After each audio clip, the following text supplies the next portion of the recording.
Hello, everyone. Joe Russo here, executive producer at Tilting Point for the Star Trek Timelines Project, and I'm joined by none other than the former executive producer on the Star Trek Timelines Project, Rich Gallup. Thank you so much for joining me today. No worries, Joe. Thanks for having me. I'm excited to talk about the memories I have for this game. I loved every minute of working on it. I can't believe it's been 10 years. Yeah, it's incredible to have hit this milestone. And why don't you tell us a little bit about your time on the project? Certainly. So I was there for the beginning. Star Trek Timelines was actually, I think, the first game. Yes, it was the first game that I got to work on from its inception to its ship date. I can't say I've been there from start to finish because it's still going. But it was, we started with a lot of ideas, trying to figure out what this game could be. We knew it was going to be a mobile game. And I have a lot of stories about what we tried, but it was a lot of really cool people, a lot of love for Star Trek, and just a lot of trying things until we came up with the core structure of the game. That's incredible. I think your perspective, again, both Ben, who's still working on the project as product manager, and myself have been working on the project for 10 years, but our roles at the start were much more this project launched, and so it's about, making it more successful. What were some of the ideas that ended on the cutting room floor that you remember from the sort of pre-production days? Sure thing. When we were getting started, we wanted to make this game the most authentic Star Trek game ever made.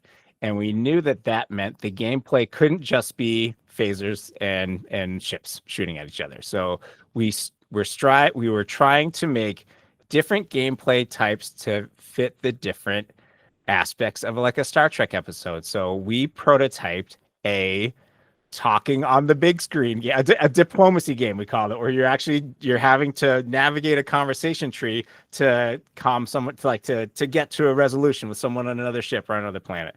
We did try the security game where it was like three little standard turn-based combat people on either side of a little battle scene.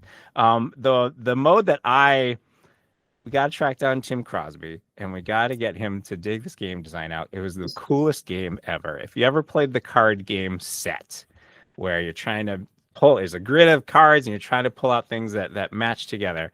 Imagine Set melded with Star Trek medical and scientific jargon. And that's all I remember. It was so much fun. It was so cool. You had to look at this board and you had to pull out a combination of, basically there were cards on the screen that would combine into a set, and they create some very believable sounding Star Trek technology. It was so cool.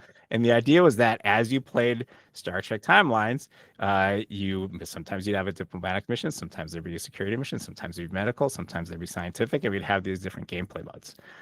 And then on top of that, the other thing we were trying to do to make it the most authentic Star Trek game ever, we wanted like a near infinite galaxy.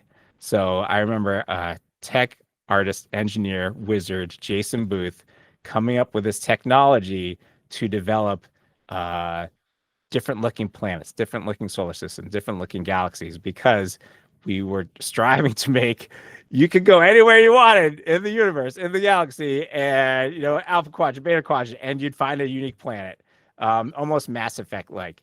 Fortunately, we set that aside. That was way too big, but we had so many ideas, and it was really fun to just dive into the world, into the lore. And our friends at CBS, the people who are licensing Star Trek from, they were just so helpful, and the doors were open, and I have so many memories of working with those people as well. Yeah, they've been a fantastic partner and continue to be through all their different sort of organizational shifts themselves, which is also a story for us as well. The projects and through, I want to say, 4 development teams, 2 different companies. So it's amazing that it's still going. As you moved to the sort of like blue sky scope of like what's everything that we could do, and then sort of refined into what ended up becoming the core Star Trek Timelines experience, what were some of those decisions or things that sort of created the character collecting, heroes charge style gameplay, if you can recall? Sure thing. Heroes Charge is a great pull. We were playing a lot of games like that. And we were concerned. We had some really smart people on the team, like Joey LaPena and David Heron, who'd made mobile games before, and they knew ways that can be a viable game that will entertain players and also allow you to be a company that gets to exist and keep the lights on. And one of the big choices that we had to make right before launch was about PvP, the ship to ship combat. It wasn't ready. It wasn't good enough. And we had to make a decision, like, do we keep trying to focus on this? Because this will be a lot of work to get this right.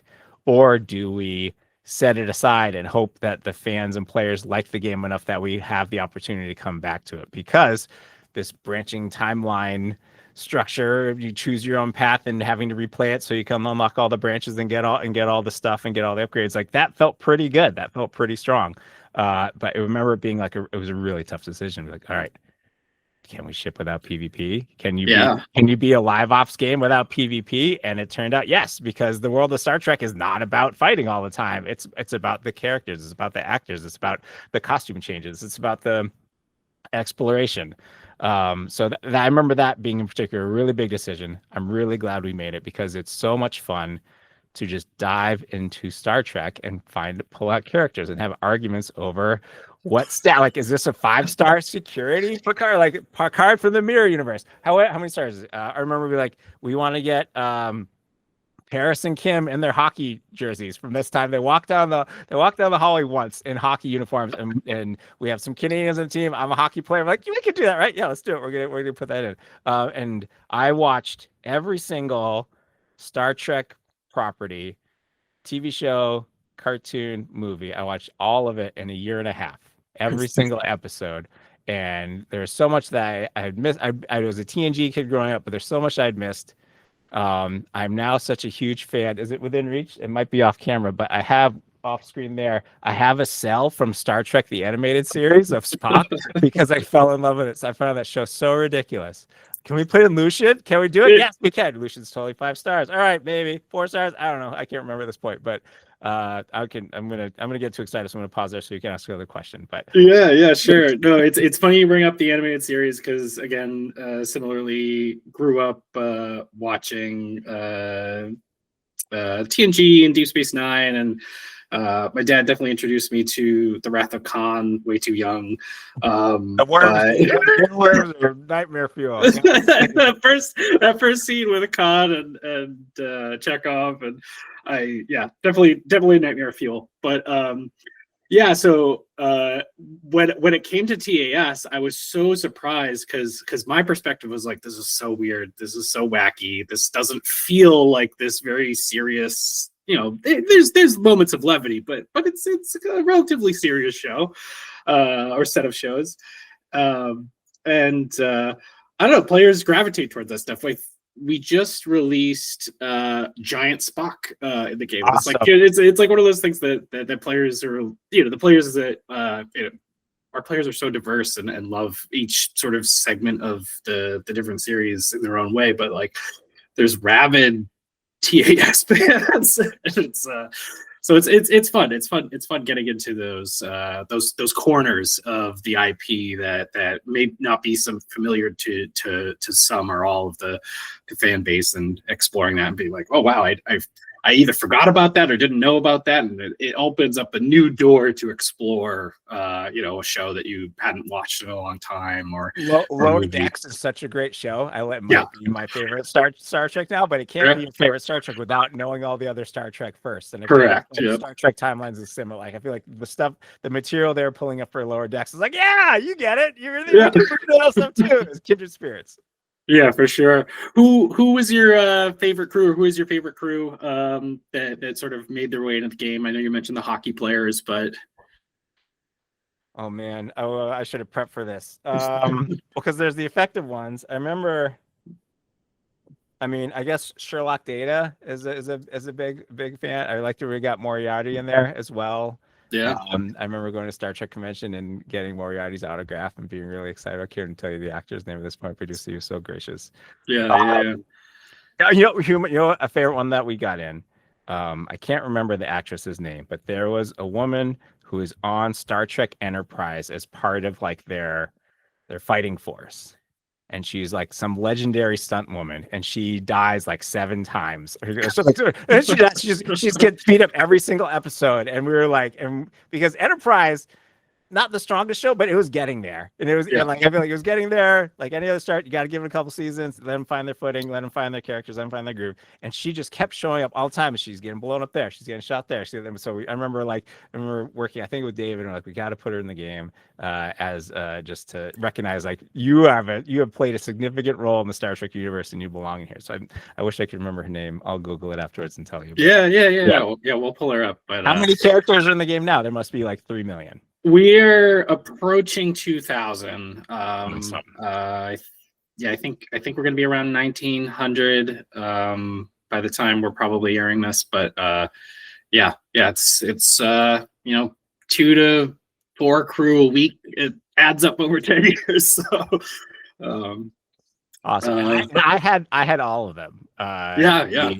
And to be authentic, I was spending my own money on the game as well, and that was a problem for a little bit, because I wanted as the EP, I wanted the full player experience. I wanted to see like what's it going to take to tempt me to spend money on this game, and it turns out it didn't take much, because I wanted every single character. I wanted to upgrade them fully.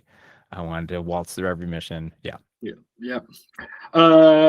Let's talk a little post launch, post development. So you mentioned PvP arena ship battles coming in a little later. We had away missions were a big one.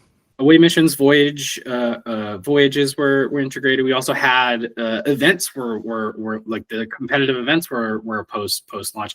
Is there any particular feature that you remember as far as developing or focusing on the conversations, memories that you want to talk about post launch? Sure thing. I forget if away missions were launch or post launch, but to me, away missions were a big thing that I really advocated for. And I pulled them from Assassin's Creed. If you ever play those games, you get in the early ones, they may still loosen up. You get to build up your Assassin's Guild, and in theory, you're hiring assassins and you're finding stuff to upgrade, and you never see them.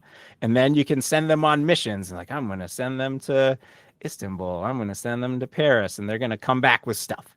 And that just seemed like such a natural fit. Like, we're going to be building up these massive rosters of all these characters. How do we keep them busy? How do we keep players on loops? And the idea of like, we're just gonna chuck them on a shuttle and send them across the quadrant, and they're gonna come back in 8 hours or 3 days or whatever with stuff. I think that was a really fun one to just realize like that fits so well. This thing from another game. It fits the lore. It fits the desired gameplay. It engages our players. It lets them get more involved with their crew and balance their crew more. So that one was a really big one for me.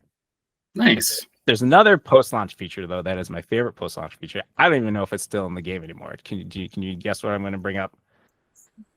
The game. You're going to bring up the game. Is it still in there? Do you know? Or? I'm pretty sure you could still access it. Excellent. I haven't tried. We had a game jam. It was either 24. We had a 48, I think, or 72-hour game jam, and the idea was it was like a free your mind. Hey, everyone, scatter and make something, but it has to be something that is usable within Star Trek timelines. It has to be something used. So Mark Appleblaza and Paul Siegel and I grabbed them and was like, fellas, this is what we're doing, and we watched the TNG episode where all of the adults get brainwashed by the ultimate video game of all time of blue trumpets and red frisbees shot directly into your eyes by this thing, and you're like, we're putting this in the game, and it's in there. You have to visit, I think, 3 different planets, and then I think we might have smoothed it out. So the item is the Katarian headset, and once you have it, I think you can click on it in your inventory to bring it up. But I think it was originally like a real Easter egg that you were talking about, where you had to like visit a few things. But I think you might be able to just like craft and click on it. Certainly, I'm not sure. I'll have to do a little more research on that. I forgot about that. It's still there. It's so great. If it's broken, it's totally fine. The Easter egg lives on. But yeah, we were trying to figure out how do we make this thing How do we put it in the game? And Mark could make the art for it in seconds. Of Yeah. course, Paul could code it in seconds because you could actually, it had tilt controls, I think, and we could let you turn on the camera so you get like the view of the show from the episode. Like I could be pointing at you and you'd be in the background being like, just relax and let your mind take over, whatever. Yeah, that was endorphins. Yeah, that was a lot of fun. Yeah. Oh, great. I'm so glad you brought that up. I totally forgot about it until you had mentioned it. It's putting a memory leak in the game and dropping performance for everyone or something. No, probably not. Being able to sneak and stuff like that was fun. But I think when I think of post-launch and I think of what we're doing to the game, I think what we did to the game, I think less about the features and more about like going to the Star Trek convention in Las Vegas. And everyone there was so nice and so welcoming and had so much Star Trek knowledge and history and love. And it just reminded me that we are visitors to this universe of fandom. It is so deep and so strong, and we are just here to like help it out a little bit and just acknowledge it and celebrate it. And yes, try to survive as a video game, which is hard to do, but the Star Trek world is so huge and everyone's so nice, and to be able to make a game that lets people reach to so many parts of it so easily, like it was a little breathtaking. It was a little like, wait, we have a lot of responsibility here. And we were getting it right, but it reminded you like any decision we make for this game, there are people who will rightly judge us for what we are doing, and so this game was never like mobile games continue to be something they just feel like such money grabs and they feel like such cash machines, and they're just there to rob people. And this was like, no, this is a game for fans, made by fans. And going to the convention and like almost getting driven over by William Shatner in his rascal scooter, or meeting the guy who played Moriarty, or but most importantly meeting people playing the game and be so appreciative, or they'd point out like a little fact that needed to be changed and be like, we're on it, no worries, we got it, thank you for pointing that out. Like it was an impressive, fun, awe-inspiring, and just overall honor to make that game. And when I think of post-launch, instead of specific features, I think of just like the fear of getting it wrong. Sure. The fear of the ocean of knowledge that the fandom possesses is you can't, and maybe this is removing a bit of the fear. You can't get everything right. You can't like someone is going to be an expert in this, Voyager trivia, all the minutia and that kind of thing, and you hope that they speak up and help us correct something when it comes to that. But it's such a great customer service team that would work with them and respond to them, and that was important. It needed to be a conversation. We needed to listen, and we needed to show that we were going to change things, because again, we're barely caretakers. We're just here to be a part of it. Yeah. Awesome.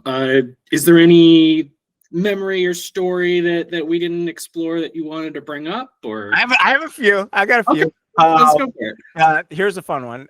It was when Star Trek Discovery came out, and I got to go to the blue carpet premiere of Discovery, and that was awesome, just to be around people. Like I remember just wandering around. I got to go to the men's room in between Bill Nye and John Delancey, and like, that's maybe a little off color for this interview, but like that was hilarious. It was like, and of course just meeting John Delancey and working with John Delancey and talking to John Delancey. I still have his number on my phone. Haven't texted him in 12 years, but maybe I could, or 10 years.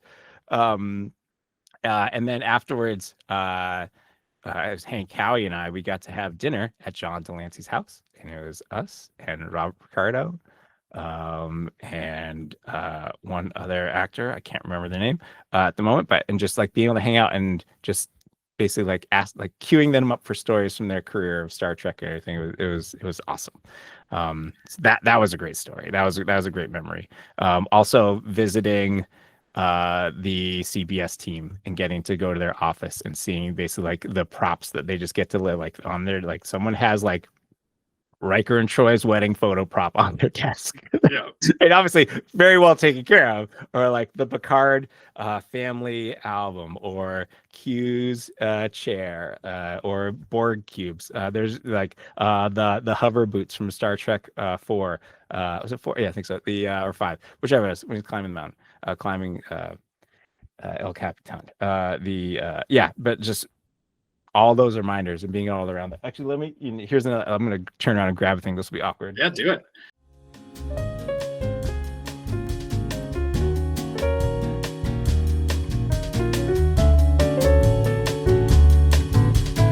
Another thing to be edited. Going to the Star Trek convention.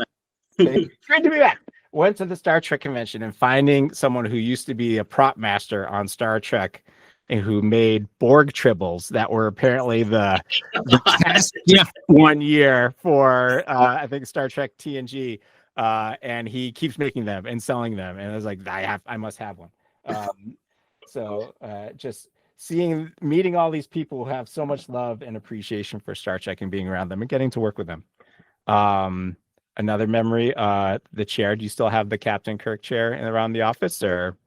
We don't have an office. We have been sprinkled to the four winds, but I do believe it's in storage somewhere. I'll have to double check on where the captain's chair is. Excellent. It's long. I remember that we putting that in. We put it in our lobby of our tiny office, and it provided us with a really cool opportunity, which was if you were ever brought in to interview for the Star Trek Timelines thing. Part of our official interview process, I don't know if you knew this, Joe, was to give you time to just hang out in the lobby. It was a very small lobby, but the chair was there. And we borrowed this from Jim Henson's playbook, where if you interviewed with Jim Henson for the Muppets, and you went into his office, and you went to the Muppets on his wall before you went to him, he knew you were a fit. Instant culture fit. Go to the Muppets before you go, Jim. So for us, we come around the corner to the lobby, and if you are sitting in the captain's chair or touching the buttons on it or ask if you can sit in it, instant culture fit, you're going to be just fine on the Star Trek Timelines team. If you don't recognize the chair, if you don't know what the chair is, if you disrespect the chair, then maybe that's not necessarily you're going to fail the interview, but there's already a strike against you. But if there's someone sitting there, maybe they got their leg over one arm, or whatever. Yeah, we knew like you were in the right place for this team. I totally remember being left in there like a little longer than expected. I was like, the interview is supposed to start in like a minute. Like I'm just too long. It was just long enough to be like, all right. Especially if I was the one who's supposed to get you. I was gonna make you wait and see what you did with the chair. That's those are the memories that bubble up the most. But really when I think about Star Trek Timelines, it's about just getting to make that game, exploring the world of Star Trek, watching so much, talking about it so much, having really fun conversations about what categories different characters are. Like we need a 3-star science officer. Who is that? And like just trying to pull out names and making big spreadsheets of lists of all the characters, all the really cool art, the different ships. I mean, it's a lot. It's a big game, and yeah, super fond memories of every moment of it. Brilliant. Well, thank you so much for your time and sharing this. All these stories, again, it's definitely taking me back to memory lane. I'm sure our players are going to appreciate a bit of the context that you're able to provide. Is there anything you'd like to end on, say to the players, or any particular note that you'd like to end this interview on? Thank you so much for letting me part of your world. It was a really fun game to make. I'm going to remember for always. I have a giant poster of it. It's one of the highlights of my career, and I'll treasure it always. And thanks for asking me to talk about it. Appreciate it, Joe, and appreciate all you players.